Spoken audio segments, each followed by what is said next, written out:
I walked through my own front door and heard my son planning to have me declared incompetent. The words hit me like a punch to the gut.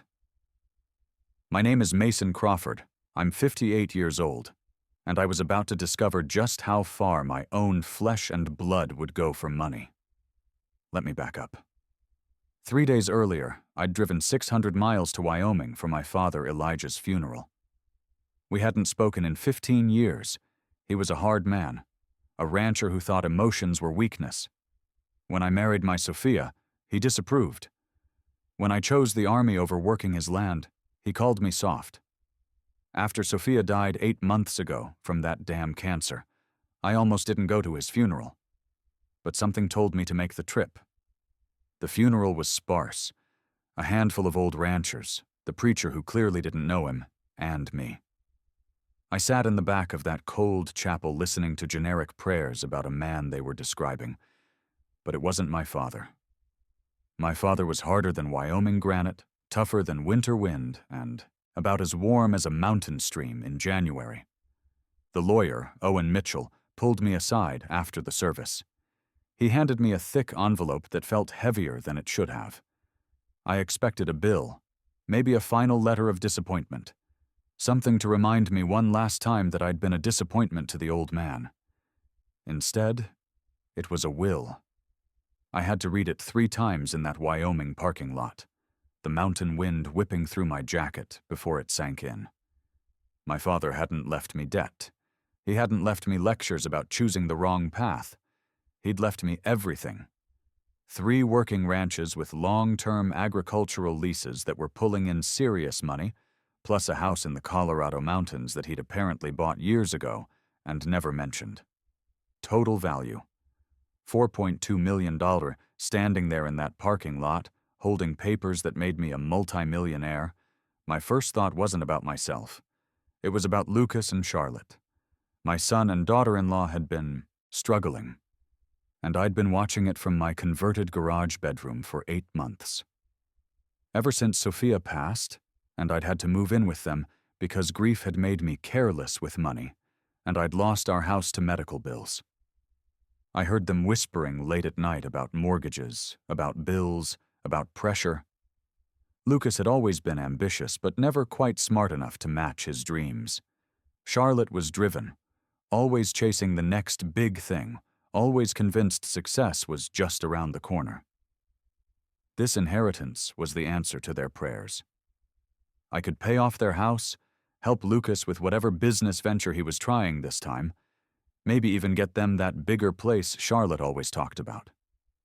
20 years in military intelligence teaches you to read people, to see patterns, to plan operations. Another 15 years managing factory workers teaches you how to handle people who think they're smarter than they are. But nothing prepares you for the moment you realize your own family sees you as an obstacle instead of a person. I drove back to Ohio with my heart full of hope and a plan forming in my mind. I'd sit them down at their kitchen table, tell them about the money, and fix everything. All I wanted was to feel like family again instead of a burden taking up space in their garage, sleeping on an air mattress between Christmas decorations and lawn equipment. But as I pulled into their driveway that Tuesday evening, my headlights sweeping across the lawn that needed mowing, I heard voices through the thin walls of their modest suburban house. The garage door was up, and sound carries in these cheap constructions. I stopped the truck and was about to get out when I caught my son's voice through the open door, sharp with frustration. "Charlotte, I'm telling you, we can't keep doing this. He's becoming a liability." I froze with my hand on the door handle. They were talking about me. Charlotte's voice was colder than I'd ever heard it. "Lucas, your father isn't just grieving anymore. He's deteriorating. Yesterday he couldn't remember where he put his medication. Last week he got confused about what day it was. This morning he asked me twice when Sophia was coming home." My blood went cold. Yes, I'd been distracted lately. Yes, grief made me forgetful sometimes. But deteriorating? I was 58 years old, not 88. I'd been running a factory with 200 employees until 2 years ago. I'd managed military intelligence operations in 3 different theaters. I wasn't some confused old man wandering around in his pajamas. "That's normal for someone his age who just lost his wife," Lucas said, but his voice was weak, like he was trying to convince himself more than her. "Is it? Or is it the beginning of something worse?" Charlotte's voice had that edge it got when she was building up to something. "My aunt went through this with my grandfather. First it was little things, forgetting names, repeating stories. Then he was giving money to phone scammers, leaving the stove on, driving to places and forgetting why he went. We had to get guardianship before he hurt himself, or someone else." Guardianship. The word made my blood run cold. I'd seen what happened to old folks when family members got guardianship. I'd seen it in the Army when career sergeants got old and their kids took over their finances. It was legalized theft with a medical justification. "Charlotte, that's my father we're talking about." But Lucas's protest sounded hollow, like he was already considering it. "And I'm talking about protecting him, and protecting us." Her voice dropped to that tone she used when she was about to lay out a plan. "Lucas, we're drowning here. The crypto investments you made, my salon failure, that MLM disaster I got into. We owe $245,000 to credit cards, private lenders, and cryptocurrency exchanges. The house payment is 3 months behind. If we don't do something soon, we lose everything we've worked for. $245,000. My son owed $245,000. How the hell had I not known they were that deep in the hole?" "What are you suggesting?"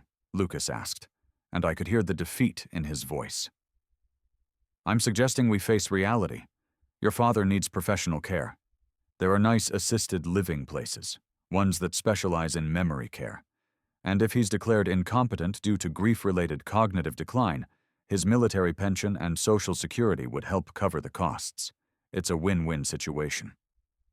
"You mean put him in a home and take control of his finances?" Lucas wasn't stupid, just weak.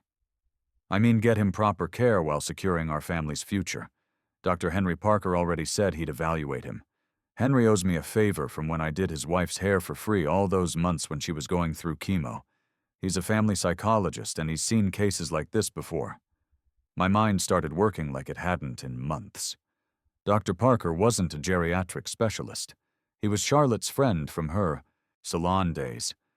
The one who'd talked too much at backyard barbecues about his golf game and his boat payments. This wasn't about my care. This was a carefully orchestrated plan to steal what they thought was just my pension money. "I don't know, Charlotte. It feels wrong." "Lucas, grow up." Her voice turned sharp, the way it did when she was losing patience with his conscience. "Your father came back from that funeral with nothing. No inheritance, just more bills for the burial plot. He's dead weight financially, and emotionally he's dragging us all down with his grief. We either cut him loose professionally, or we all go down together. Dead weight. My own son's wife had called me dead weight, and he wasn't arguing." I backed away from the garage door, my hands shaking with something that wasn't grief anymore.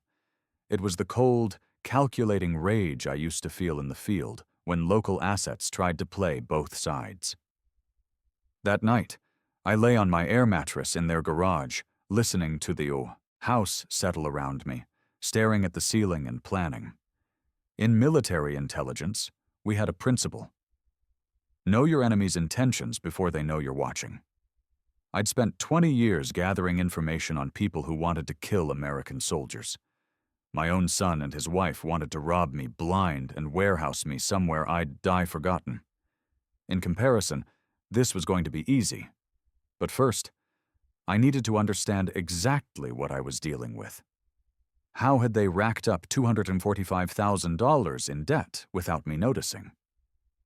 I'd been distracted by grief, sure, but I'd run a factory payroll for 15 years. I knew when numbers didn't add up. The next morning, I started my reconnaissance. Over breakfast, I asked casual questions. "Lucas, how's that investment thing going? The computer money?" He glanced at Charlotte nervously. "It's cryptocurrency, Dad. And it's volatile right now." Volatile was a nice way of saying he'd lost his shirt. "How much did you put into it?" "Just some savings. Nothing we couldn't afford to lose." Charlotte jumped in quickly. "Mason, you don't need to worry about our finances. We're managing just fine." But I caught the look between them. They weren't managing fine. They were drowning, and they'd been hiding it from me for months while planning to use my supposed incompetence as their life raft. After they left for work, Lucas to his accounting job at a small firm, Charlotte to her part-time gig at a department store makeup counter. I did what any good intelligence officer does. I gathered information. Their home office was a disaster. Bills stuffed into drawers, credit card statements stacked on the desk, notices from collection agencies mixed in with junk mail. It took me 2 hours to piece together the full picture, but military training is useful for more than just reading enemy troop movements. Lucas had started trading cryptocurrency 18 months ago, convinced he could make quick money. Instead, he'd lost $140,000 of their savings and retirement funds. Charlotte's salon had failed after 8 months, eating another $65,000 they'd borrowed against the house. Then she'd gotten involved in some cosmetic MLM scheme that had cost them $40,000 before it collapsed. Combined with interest and fees, they owed exactly $245,000 to a collection of credit cards, personal loans, and private investors who were starting to make threatening calls. The house was 90 days behind on payments. The foreclosure notice was hidden under a stack of Charlotte's beauty magazines. They had maybe 2 weeks before the bank started the legal process to take their home. But here's what they didn't know about the man they were planning to rob. I'd managed intelligence operations in Iraq, Afghanistan, and places the Pentagon still won't let me talk about. I'd tracked money flows for terrorist networks, identified compromised assets, and run counterintelligence operations against people who were a lot smarter and more dangerous than my son and his wife. If they wanted to play games with my mind, I'd give them exactly what they expected to see. I called Owen Mitchell from a payphone at the grocery store. Cell phones can be traced, and old habits die hard. "Owen, I need you to set up an irrevocable trust immediately. I want $3.7 million moved into it today, with me as the only trustee and beneficiary. No one else can access it, not family, not guardians, not courts." "Mason, that's permanent. Once money goes into an irrevocable trust, I know exactly what I'm doing. 20 years of military intelligence taught me to protect assets from hostile acquisition. Consider this a hostile environment." "What about the remaining $500,000? "Leave it in my regular accounts. I'm going to need it liquid for operations." "Operations? I need you to hire private investigators. I want a complete financial background on Lucas Crawford and Charlotte Crawford. Every debt, every transaction, every financial obligation, and I need it fast." "Mason, that's going to cost serious money." "Owen, I've got $4.2 million and 2 decades of experience dealing with people who lie for a living. My son and his wife think they're running a con on a confused old man. They're about to find out they're trying to rob someone who used to catch foreign spies for a living." There was a pause. "How deep do you want me to dig?" "All the way to bedrock. I want to know every penny they owe, every lie they've told, every corner they've cut.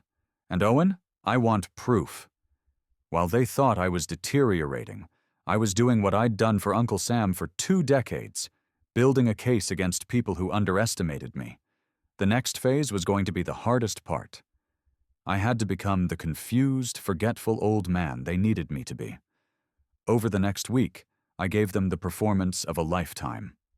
Every morning, I'd shuffle into the kitchen in my robe, deliberately leaving my coffee cup on the counter and asking Charlotte where I'd put it. I'd hold it up, look confused, then seem embarrassed about my mistake. I watched her eyes light up every time. I made sure to seem confused about the day of the week. Is it Tuesday? I thought we were supposed to go somewhere on Tuesday. There was nowhere to go, but I'd look genuinely puzzled until Charlotte gently corrected me. The key to good undercover work is subtlety. You can't overplay your hand. Too much confusion, and they might actually get concerned and call a real doctor. Too little and they won't build the case they need. I needed them confident that I was deteriorating, but not so far gone that they'd rush the timeline. I left lights on in rooms I'd already left. I'd start telling Charlotte a story, then stop mid-sentence and ask what we were talking about. I repeated questions about when Sophia was coming home, until I saw Lucas wince. Every small act of confusion was carefully calculated to build their narrative. While they thought I was losing my mind, I was busier than I'd been since my Army days. Owen's investigators worked fast. Within 72 hours, I had a complete financial autopsy of my son's marriage. The crypto losses were worse than I'd thought. Lucas had started with $20,000 of their savings, convinced he could make quick money day trading Bitcoin and Ethereum. When that didn't work, he'd borrowed against his 401k. When that wasn't enough, he'd taken cash advances on credit cards, telling Charlotte it was for business expenses. By the time the market crashed, he'd lost $140,000, including money that wasn't even his. Charlotte's salon failure was a textbook case of mismanagement. She'd borrowed $65,000 to open Elegance Hair Studio in a strip mall, but hadn't done basic market research. The location was terrible, the rent was too high, and she'd spent half the startup money on expensive equipment she didn't know how to use. The salon had lasted 8 months before she had to close it, still owing suppliers and contractors. But the MLM scheme was the most pathetic. Charlotte had gotten involved with some cosmetic company that promised she could build her empire selling makeup and skincare products. She'd invested $40,000 buying inventory and paying for training seminars, convinced she was going to be one of those success stories they featured on their websites. Instead, she'd managed to sell about $3,000 worth of products, mostly to friends who felt sorry for her. The investigators also uncovered something interesting. Charlotte had been researching guardianship laws for 3 months. She'd contacted an elder law attorney, downloaded forms, even joined an online support group for families dealing with cognitive decline. This wasn't a desperate last-minute plan. This was premeditated theft. Meanwhile, I was perfecting my confused old man routine. I'd stand in the kitchen staring at the refrigerator like I'd forgotten what I was looking for. I'd shuffle instead of walk. I'd ask Charlotte to repeat things she'd just said. Every performance was designed to build their case against me, while I built my case against them. The breakthrough came on Friday. Owen called the payphone at the grocery store with news. "Mason, you're not going to believe what we found. Lucas hasn't just been gambling with his own money. He's been forging Charlotte's signature on loan applications for months." "What kind of loans?" "Private lenders, payday loan companies, cryptocurrency exchanges that offer margin trading. He's racked up another $50,000 in debt that Charlotte doesn't even know about. So the total wasn't $245,000. It was close to $300,000. My son wasn't just weak, he was a criminal. He'd been committing fraud to feed his gambling addiction while his wife was committing her own financial suicide with failed businesses." "There's more," Owen continued. "The foreclosure isn't just a threat. The bank has already filed. They have 15 days before the sheriff's sale." I looked through the grocery store window at the parking lot, processing this information. They weren't just planning to rob me because they were greedy. They were planning to rob me because they were desperate. In 15 days, they'd be homeless unless they came up with a miracle. And they thought I was their miracle. That afternoon, Charlotte made her announcement. She was sitting at the kitchen table when I shuffled in from my usual confused afternoon snack routine. "Mason, Lucas and I have been talking, and we're worried about you. We think it might be a good idea to have someone take a look at you. I blinked slowly, trying to look puzzled. A look at me? Am I sick? Not sick, honey. Just, we want to make sure you're okay. We've arranged for a friend to stop by Monday. Dr. Parker, he's just going to have a friendly chat with you about how you're adjusting since Sophia passed. Monday. That gave them the weekend to prepare, and it gave me the weekend to finalize my plans. A doctor? But I feel fine, maybe a little tired. I know, sweetheart. He just wants to make sure you're taking care of yourself properly. It's nothing to worry about. That night, I made one final call to Owen. The trust is secure? Bulletproof, Mason. Even if they somehow get guardianship, they can't touch that money. Good. Now I need you to do something else for me. I need you to contact their mortgage company, all their credit card companies, and these private lenders your investigators found. I want to buy every penny of their debt. Buy their debt? Mason, it's going to cost exactly what they owe, plus fees. I've got $500,000 in liquid assets. I want to own their financial lives before they try to own mine. That's actually brilliant. If you own their debt, you become their primary creditor. You'd have legal rights that even family members don't have.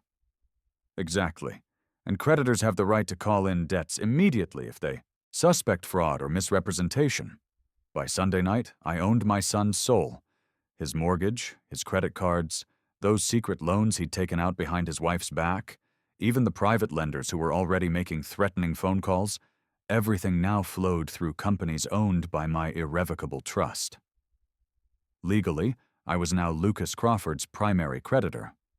And on Monday morning, Dr. Parker was going to try to help them steal from the man who owned everything they had left in the world. They had no idea what was coming.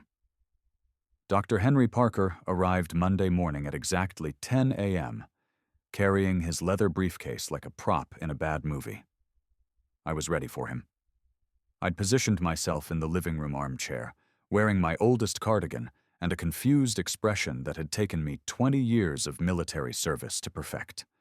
Lucas sat on the couch, fidgeting with his hands. Charlotte hovered nearby, practically vibrating with nervous energy. Mason, this is Dr. Parker, Charlotte said, her voice artificially bright. He's here to have a friendly chat with you. I looked up at Parker, blinking slowly like I was trying to place him. Do I know you? You look familiar. We've met before, Mason, at your son's barbecue last summer. Parker sat down across from me, pulling out a yellow legal pad. How are you feeling today? Feeling? I feel fine. A little cold, maybe. Is it winter? I glanced towards the window, then back at him with genuine-looking confusion. Lucas winced. Charlotte's eyes lit up like slot machines hitting jackpot. For the next 30 minutes, I gave them the performance they needed. I forgot Parker's name twice, calling him Dr. Stevens and then Dr. Johnson. I asked about Sophia, as if she were still alive, saying I needed to get home to make her dinner. I seemed confused about what year it was, mentioning something about needing to get back to work at the factory that I'd retired from 2 years ago. The best part was when I asked Lucas if he was my neighbor's boy. The pain that flashed across his face almost made me feel guilty. Almost. Parker was taking notes the entire time, nodding sympathetically. Mason, Charlotte tells me you've been having some trouble managing your affairs lately. Forgetting to pay bills, that sort of thing. Bills? I let my voice rise slightly, like the word scared me. What bills? I don't understand bills anymore. Numbers are confusing now. That was the money shot. Charlotte practically glowed with satisfaction. After Parker left, I heard them in the kitchen, barely containing their excitement. He'll sign the evaluation tomorrow, Charlotte whispered. Henry said it's textbook cognitive decline. The judge will fast-track the guardianship petition. Are you sure about this? Lucas asked, but his voice was weak. Lucas, We're 12 days away from losing this house. Your father's pension and Social Security will buy us time to figure out the rest. That night, I made one last call to Owen. Everything's in place? The trust is locked down, the debt purchases are complete, and I've got documentation on everything. Mason, when you pull the trigger on this, there's no going back. Good. Send the final papers by overnight delivery to the house. I want them here tomorrow morning. The foreclosure notice you asked me to expedite? That's the beautiful part, Owen. They think they have 12 days. They actually have 2. I want that sheriff's notice served tomorrow afternoon, right after I finish with them. Tuesday morning, Charlotte and Lucas were practically bouncing around the kitchen. The evaluation was signed, the guardianship petition would be filed by noon, and they thought they'd won the lottery. Dad, Lucas said, sitting down beside me at the table, we need to have a serious talk. I looked up from my cereal, blinking innocently. A talk? About what? Charlotte joined us, her voice dripping with false compassion. Mason, Dr. Parker is concerned about you. He thinks you might need some extra help managing things. What kind of help? Well, Lucas cleared his throat. We think it might be time to consider a nice assisted living facility. Somewhere with professionals who can make sure you're safe and taken care of. I let my face crumple like they expected. You want to send me away? Not send you away, Charlotte rushed to say. Get you the care you need, and don't worry about paying for it. We'll handle all your finances to make sure you get the best possible care. There it was. The final confession. I stood up slowly from the table, and something in my movement made them both freeze. When I straightened to my full height and looked them both in the eye, they saw something they hadn't expected. They saw the military intelligence officer who'd interrogated enemy combatants. They saw the factory manager who'd handled union negotiations and government inspectors. They saw the man who'd been playing chess while they'd been playing checkers. You can both go to hell. Charlotte's mouth dropped open. Mason, you're confused. I'm not confused, Charlotte. I'm disappointed. I let the mask drop completely. I heard every word Friday night. Guardianship, dead weight. Taking control of my finances to secure your family's future. I heard all of it. Lucas went white as paper. Dad, you don't understand. I understand perfectly. You owe nearly $300,000 between Lucas's crypto gambling, Charlotte's failed salon, that MLM scam, and the secret loans you took out behind your wife's back, Lucas. Charlotte spun toward her husband. Secret loans? What secret loans? Oh, you didn't tell her about the additional $50,000 you borrowed from private lenders to chase your cryptocurrency losses? The ones where you forged her signature? I pulled out the investigation report. It's all here. Every fraudulent application, every forged signature, every lie you told each other. The room exploded into accusations and denials. But I wasn't finished. Here's what you didn't know, I said, pulling out the inheritance papers. My father didn't leave me broke. He left me $4.2 million. The silence was absolute. Lucas stared at the papers like they were written in a foreign language. Charlotte's face went through confusion, realization, and then pure rage in about 3 seconds. $4.2 million, she whispered. 3 ranches in Wyoming with agricultural leases and a house in Colorado, all generating income, all paid for. I looked at both of them. I came home planning to pay off this house, clear your debts, set you up for life.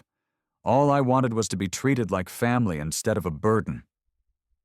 Charlotte lunged forward. You lied to us. No, Charlotte.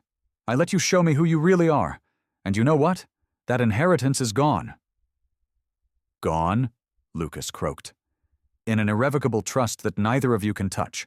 Even if you'd succeeded in getting guardianship, even if you'd stolen my pension, you never would have seen a penny of my father's money. I pulled out the final set of papers. But here's the best part. See, while you were planning to rob me, I was planning something too. I bought all your debt. The mortgage, the credit cards, those secret loans Lucas took out. I own all of it. Lucas grabbed the papers, scanning them frantically. This says you're our primary creditor. That's right, son. I own your house. I own your debts. And as your creditor, I'm calling it all in, immediately. The doorbell rang. That'll be the sheriff, I said, checking my watch. I had them expedite the foreclosure. You have 24 hours to pay me $300,000 or I take everything. Charlotte was shaking her head frantically. No, this can't be happening. We're family. Family? I looked at both of them. Family doesn't plot to have each other declared incompetent. Family doesn't steal pensions. Family doesn't call each other dead weight. I headed for the door. You have 24 hours. Dad, wait! Lucas called out, desperation cracking his voice. We don't have that kind of money. I stopped at the door. Then I suggest you start packing. I drove straight to Colorado, to the mountain house my father had left me. For the first time in months, I felt like I could breathe. The house sold to a developer within a week. After paying off their $300,000 debt to me, Lucas and Charlotte walked away with about $25,000. Last I heard, they were renting a studio apartment, both working retail jobs and attending financial counseling. I used the rest of my inheritance to start the Elijah and Sophia Crawford Foundation. We provide legal aid and emergency housing for seniors being financially abused by their families. In our first year, we've helped 23 people escape situations like mine. Last month, my phone rang. Lucas's number. Dad, I know I have no right to call. What we did was unforgivable. But I wanted you to know Charlotte and I are separated. I'm getting help, real help, for the gambling. And I wanted to ask if maybe, someday, when I've proven I've changed, we could talk. I looked out at the Rocky Mountains, thinking about second chances and the difference between earning forgiveness and demanding it. Thanksgiving is next month, Lucas. If you want to drive up here, I'll cook a turkey. Really? Dad, Thank you. And Lucas, bring your mother's stuffing recipe, the real one. Sometimes the best revenge isn't destroying someone. Sometimes it's showing them what they could have had if they'd just chosen to be decent human beings. And sometimes, just sometimes, they learn from it. My son has a long way to go to earn back my trust. But for the first time in over a year, I have hope that someday we might actually be family again, the real kind. Not the kind that plots against each other in kitchen conversations they think no one can hear. Here's what I learned. When people show you who they really are, believe them the first time. But never let anyone, not even family, mistake your kindness for weakness, because the moment they do, you stop being family and start being prey.